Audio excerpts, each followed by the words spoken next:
সেনাবাহিনী ও পুলিশের নিরাপত্তা ব্যবস্থার মধ্য দিয়ে গোপালগঞ্জ ত্যাগ করেছেন জাতীয় নাগরিক পার্টির শীর্ষ নেতারা।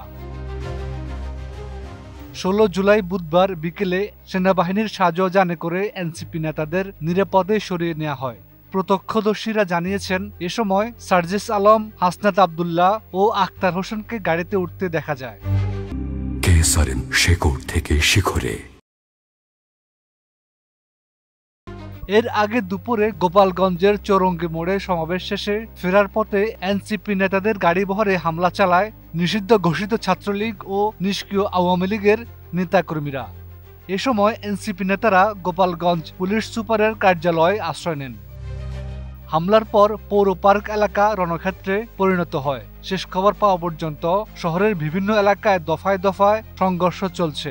পুলিশ, সেনাবাহিনী ও বিজিবি মিলিতভাবে পরিস্থিতি নিয়ন্ত্রণে কাজ করছে।